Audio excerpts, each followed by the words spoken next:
caprice la ñuy wax c'est-à-dire que moo tax ma ne gis nga ci situation bu ñu nekk. waaw mais est-ce que tey xam nga tey moom Abdourahmane Diouf c'est un politique. Ouais. Abdourahmane Diouf il a un parti. Mais Abdourahmane Diouf aussi ses intérêts tey.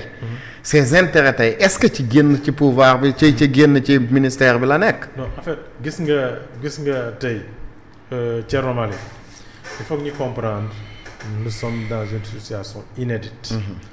Où le président d'un parti tey moom mooy le chef du gouvernement. Il est théoriquement le chef de la majorité présidentielle.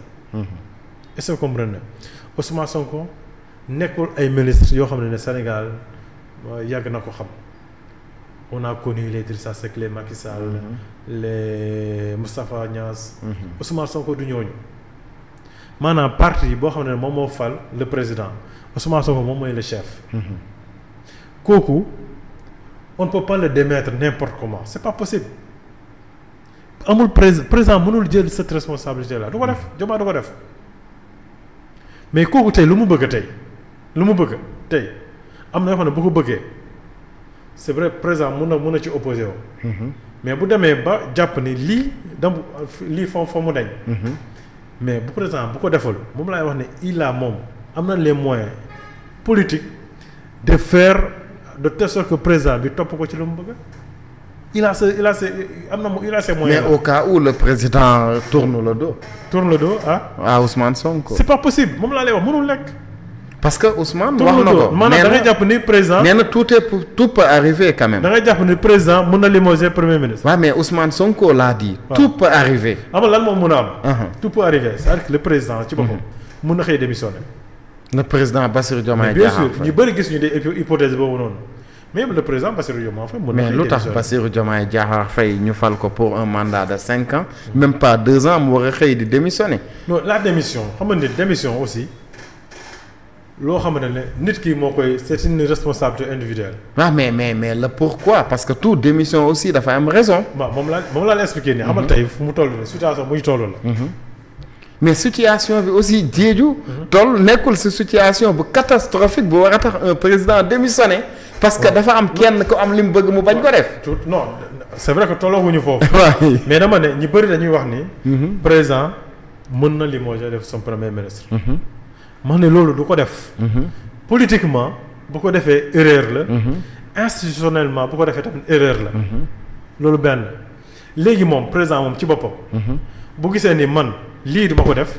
lii tamit duma ko def léegi moom mën na jël politiquement erreur la d'accord institutionnellement erreur la mais comment ça erreur la institutionnellement. très bien tey bu xëyee démission par exemple limoger. son premier ministre Ousmane Sonko. ñu war a dem session budgétaire. Ousmane Sonko nekk le chef théoriquement le chef de la majorité présidentielle. bu nee ses députés loi yi fi jaar boo leen voté benn. fan la ñuy jëm xam nga loolu déjà crise politique la non crise institutionnelle déjà. mooy nii taxaw na. crise institutionnelle mooy nii taxaw na. maanaam mun na fal beneen premier ministre mu ñëw conduire le gouvernement. ñu yóbbu ay projet de loi fale. assemblée bi. taxañ ko sànni ko jigéen. waaw mais si Ousmane Sonko aussi. waaw dafa nekk Sénégal moo ko ñor il ne fera pas ça aussi. déedéet xam nga ci lii Ousmane Sonko. ci li xew nii yëpp. il est l'actionnaire majoritaire. il en a subi. il a tout subi. donc ku mel ni Ousmane Sonko tey. bu demee ba lii taxaw nii. mu am ci part de responsabilité bu mag. mais am na yoo xamante ne boo koy traité ak moom. amul président boo xam ne mën na jël responsabilité boobu noonu dégommer un premier ministre boo xam ne chef de gouvernement et en plus de ça. gis na li ma doon expliquer nii que Ousmane Sonko c'est un phénomène politique. gis na jamono jii nii Ousmane Sonko. gis nga son niveau bi nii fu mu toll nii bu continuer même si Ousmane Sonko retourne dans l'opposition. quel que soit le président buy toog fii il sera obligé moralement et politiquement de travailler avec lui. Est-ce que dégg nga baale ma lay déglu bu baax.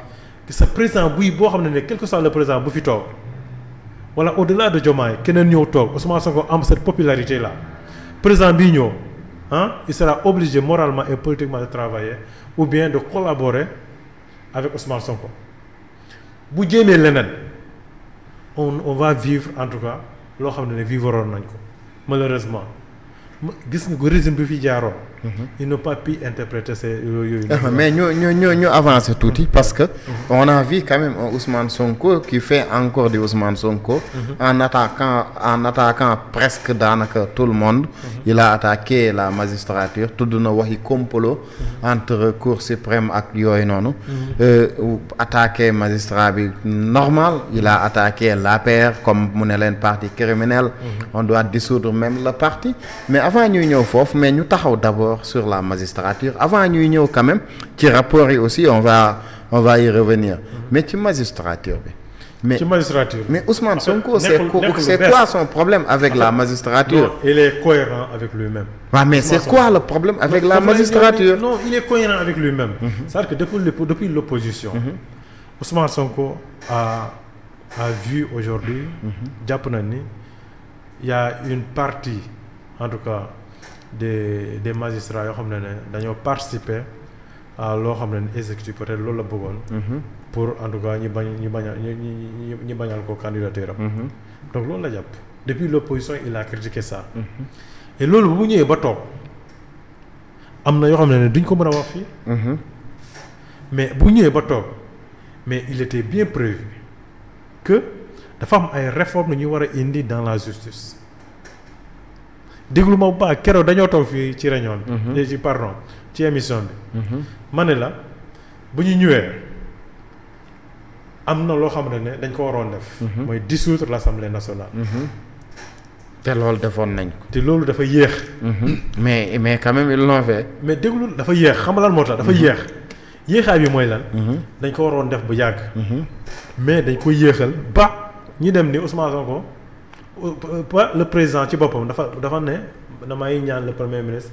mu dem defi sa déclaration politique générale. mais ce n'est pas ce qui a été convenu. ce n'est pas ce qui a été convenu. Qu'est-ce qui a été convenu? non duñ ko mën a wax fii. mais pourquoi duñ ko mën a wax fii. ce n'est pas xanaa du jàmm xanaa du jàmm. non jàmm la. kon nañ ko waxtaanee. comprendre moo tax. mais kon nañ ko waxtaanee. assemblée bi dañ ko waroon tas. waaw mais lan lañ convenir woon pour def ko quand même. mooy li nga gis ni assemblée bi ñu xëy tas ko loolu c'est le premier acte. donte yéex nañ ko def. dañ ko war a tas. mais lan nga wax waruñu ko waxtaanee ci table bi. non mooy ñëw rek suñu téléspectateurs yi mu ñuy suivre raisonnement bi dinañu comprendre ce qui a été dit. non man nag j'ai remarqué que joolaa yi depuis samedi ak léegi dañu xaw a manqué seen courage. non même bu ñuy wax duñu tudd tur yi quoi. non gis nañ Ousmane Sonko fële ci meeting nanguwul tudd ay tur. non yow nga ñëw fi nanguwoo ñu wax. lan lañu war a. non li ma wax dafa leer dama ne Ousmane Sonko depuis l'opposition. dafa am loo xam ne moom la jàpp. te depuis boobu ba léegi mu ngi koy wax. il y a une partie de magistrats yoo xam ne dañoo participer à sa liquidation à sa tentative de liquidation politique. pour mu bañ a bokk. aux élections à l'élection présidentielle de 2024. est-ce que comprendre. finalement nekkul candidat à l'élection présidentielle de 2024. donc ba mu ñëwee dafa continuer di ko wax. léegi. moom bu mu ñëwee ba toog dafa jàpp ni dafa am ay réformes yu ñu war a indi. moom kay raxas sax la wax fu mu toll nii. foofu laay ñëw réforme yi mooy. dafa am avant bu ñu yegg ci réforme judiciaire. am na yoo xam ne premier acte bi mooy maanaam assemblée bi. dañ ko war a tas. tegaat yeneen élection yi. ñi yow ko def. conseil constitutionnel mu ngi fii ba léegi. conseil constitutionnel dafa waroon jógee ba léegi defawuñu ko. mais Ousmane Sonko il a aussi le droit de s'interroger mbir yi dafa yee dañ ko war a raxas. parce que am na loo xam ne ça a été un engagement boo xam ne jëloon nañ ko. jëlee fi conseil andi cours quoi. pour mu faciliter le candidature Ousmane Sonko en 2022. non waxoon ne pour loolu. est-ce que comprendre mais il était convenu. que le conseil constitutionnel dafa war a tëb ñu remplacer ko par une cour. defaguñu ko. aussi am na yeneen purge yoo xam ne wax na ko. dañ ko war a def. au niveau de la justice. donc des na. on doit aller vers ça. loolu tax defaguñu ko. yooyu Ousmane Sonko taxaw na mu ne yooyu dañ ko war a def. qu'est-ce qui retarde loolu problème la. maintenant leneen li tamit mooy wax na ko sur lii tax aussi loo xam ne dañ ci war a interroger wu mooy. Le président Bassirou Diomaye Faye. Est-ce qu'il sera candidat en 2024? Loolu on ne sait pas encore. En tout cas, de toute façon, rien ne lui empêche de l'être. Tout à fait. Rien ne lui empêche. Mais ba fa mu toll nii parce que candidats yi bëri yoo xam ne bokkoo en tout cas ay candidats yu bëri yoo xam ne Ousmane Sonko dafa leen désigné woon. pour ñu mën a dem jëli fiche de parrainage. ba mën a nekk candidat. ñu si bëri ku mel ni Guy Marius Sagna waxoon na ni bu nekkee candidat bu nekkee président day démissionner organiser. élection yoo xam ne Sonko dañoo bokk jël nguur gi Habib Sy wax na ko mais Bassirou Diomaye Faye jusqu'à présent il ne s'est pas encore prononcé sur ça. Peut-être loolu à temps utile. waaw mais Diédhiou est-ce que aussi dans un pays boo xamante ne dañu nekk ci 4e sous-sol. xam ba xam génn nañ fa wala génnuñu fa. réew boo xamante ne gaal gi dafa bënn partout. réew boo xamante ne même matt bu ñu waroon toggee añ matt bi dafa tooy. mais est-ce que réew moomu tey dañu mën a dëkk ci éternellement di waxtaanee élection yoo xamante ne vraiment des na ay ati at pour mu yegsi est-ce que loolu aussi dina dimbali.